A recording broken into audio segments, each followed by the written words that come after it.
In this video, I'm going to be talking today about processed vegan diets. While a lot of vegans have an idea of how you should live your life, I think it's very important that you are just given knowledge and given facts to create whatever kind of lifestyle you'd like to live. So let's talk about processed food for a second. Processed food is basically food that's made in a factory for our convenience. There are vegan processed products that are good for you, and then there are those that are bad. The grinding of grain or your whole wheat bread is considered a processed food. But I think the biggest thing about processed food that we should focus on is how processed is it, right? Because depending on how processed it is really going to tell you whether or not it's healthy for you. Now, healthy is a very borderline when it comes to processed food. Anytime you think of the word processed, you're most likely thinking that's not healthy. Well, yeah, you'd probably be right. The best kind of food you can get is food that's grown and it's not touched. But let's be honest, we live in a world where convenience just rules, and everyone is looking for a quick meal. Everyone's looking for something that doesn't take a long time to make. There are a lot of people that don't prefer to be in the kitchen for a long time making a home cooked meal, and that's okay. But being able to make smart processed choices can really make the difference between you feeling amazing or not so great. There's a lot of vegan companies that offer processed meals in order to make a vegan's life simpler. In this video, I'll give you a few companies that are making processed food for vegans. So the first company I have is Gardein. Gardein is a vegan giant amongst the vegan community. They make a bunch of different meat alternatives that help to make our lives a little easier. In addition to their meat alternatives, they actually have now fully made meals that we can consume, such as soups and skillet meals that you've probably already seen in your frozen aisle or pantry aisle. But as all processed food, there's one evil you need to be prepared to deal with when buying processed food. Do you know what the evil is? Sodium.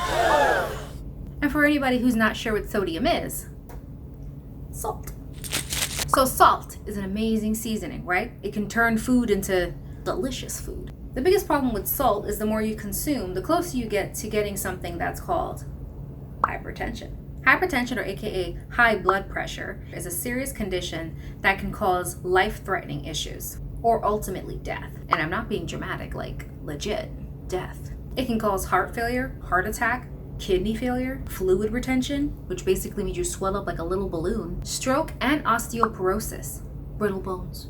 And for those of you that don't know what hypertension is or have never heard of it, I'm going to give you a quick little synopsis. So blood pressure is the force that your blood exerts as it's going against your artery walls. If it becomes too high, it can actually pop your blood vessels. Having hypertension that's not unchecked can cause serious damage to your blood vessels. Blood vessels can become narrow, weak, end up rupturing and leaking. Blood pressure can also cause clots in your arteries that can trickle over to your brain and give you a stroke. All because you wanted some extra salt in your potatoes.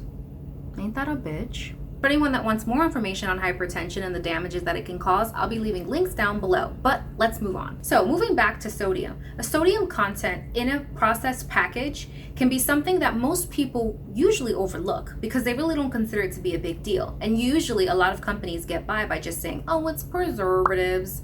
Remember from my last video when I mentioned that? Preservatives? That's a scary word that you should definitely be cautious of. Preservatives can be a great thing if done right and used in the proper amounts.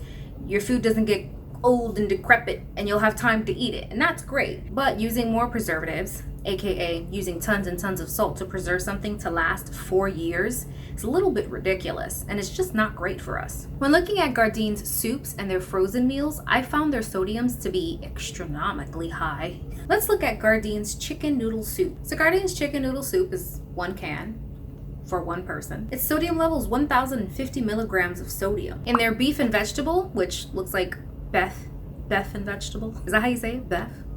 We got 1,110 milligrams. That's a lot of Beth flavor. Let's say you don't want soup. Let's say you're not a soup lover. That's okay. Let's say you want to try one of their breakfast bowls. That's safe, right? Wrong.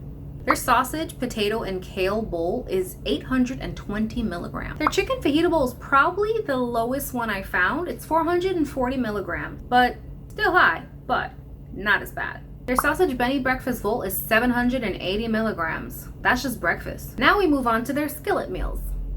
Dinner for you and the hubs, right? Or you and the girls, or whoever you're sharing a skillet meal with, yourself. Their skillet meals are made for 2.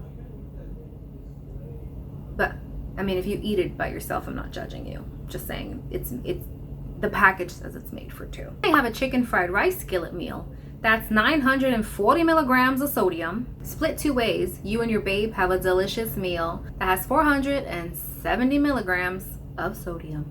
And think about this, when you have anybody in your family that as soon as they get a plate of food, they're like, hey, pass me the salt. Next time what you can say is, no, okay? I'm not passing you the hypertension. You're not dying on my watch.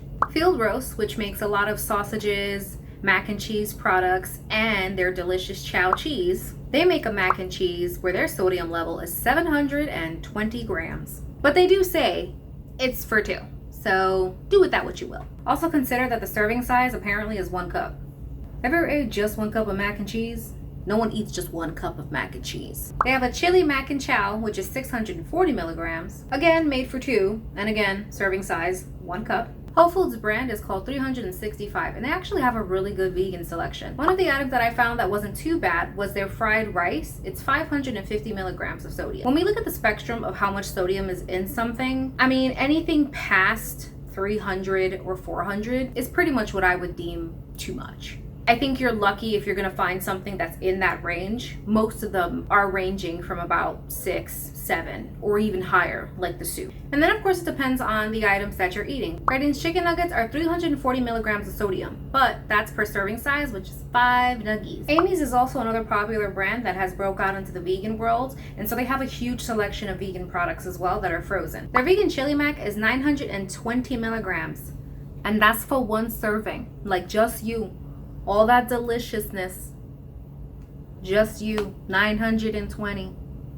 Their vegan Mexican casserole with cheese is 780 milligrams, again, for 1 serving. Whole Foods plant-based meatballs, 450 milligrams, and that's for 6 little meatballs, which, in the spectrum of things, that's not too bad. We could pretty much be here all day with me just reading sodium labels to you, but I won't do that to you. This video was to just help understand what a processed vegan diet could really do in damaging your health, and how important it is to read your ingredients, understand what your ingredients mean, and trying to find better alternatives for that. While Amy's mac and cheese is probably delicious, it's only for 1 person. If you made the mac and cheese yourself, you could not only control the salt content, but you could probably make it for at least to last 3 days. Also, one of the most important points of having a whole-based food diet or a vegan diet is it's essentially a healthy diet. It should be mostly fruits and veggies so that you could really benefit from being on this diet. When people say they feel amazing and energetic and like they can take on the world, they're not saying that because they're eating Amy's and Gardeins and 365s and everybody else. They're saying that because they're most likely making their own food themselves and they're predominantly eating fruits and veggies. And it can be challenging to do something like that. There's so many things that can inhibit a person from being able to make their own food. Being busy, being sick, having lots of kids that want several different things, and they don't want to eat just 1 meal anymore. They want several different things. Back in my day, everybody ate the same thing. Now kids got choices. Another thing I like to mention about processed foods is they're excessively expensive. Like, break the bank. You're breaking my bank. Vegan foods have become more and more expensive, and when you look at it for what it is, a lot of people are questioning why. Why is it so expensive? Essentially, this is all fruits and veggies that we're mashing together and creating masterpieces. So why is it that they're so expensive? There's a lot of things that are extremely expensive, and it kind of makes being vegan very scary for a lot of people. Some people are even arguing that it's more expensive than to be on a meat diet. We have a lot of nut milks that are very expensive, such as, I think, oat milk. When oat milk first hit the shelves, it was like $5 a gallon. Where are they harvesting these oats from, heaven? Vegan butter is another expensive item. It just went up too, again. And it's mostly made out of oil. Now, of course, it depends on what kind of oil they're using. But if they're using canola oil, that's like the cheapest oil. So like, stop. And if you're someone that does buy a lot of vegan processed food, your weekly shopping bills are going to be staggering in prices.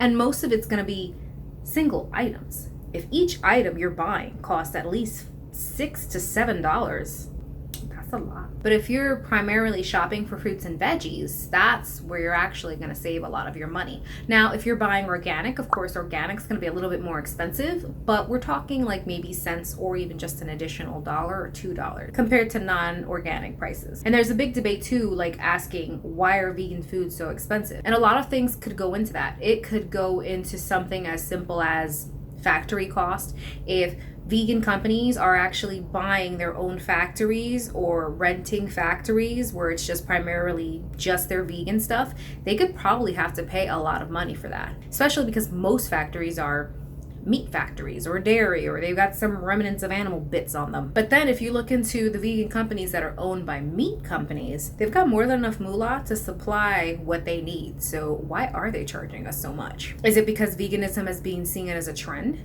Veganism is the new hot thing, so now they're just trying to leak out as much money as they can before it becomes the norm and then prices drop down. Somehow I feel like vegan food became like a specialty food that you have to pay extra for. And that's kind of, effed up. Companies like Starbucks are charging people an extra 60 cents if they swap to get almond milk. Now, this was back when I was working, which was about 3 years ago.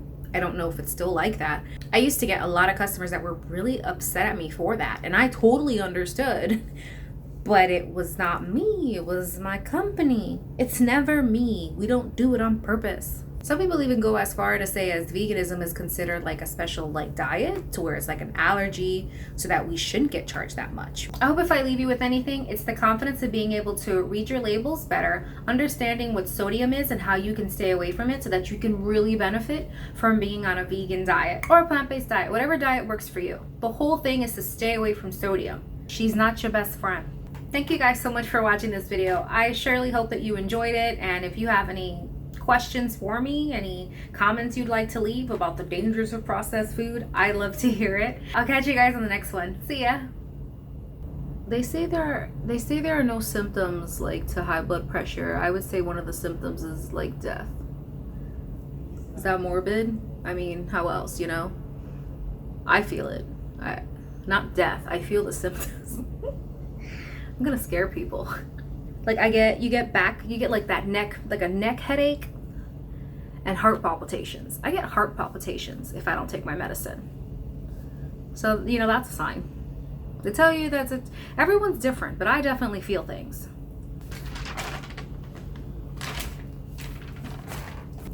I wrote notes to be prepared, and now I feel like I sound like a newscast reporter or just a person who's trying to give the news.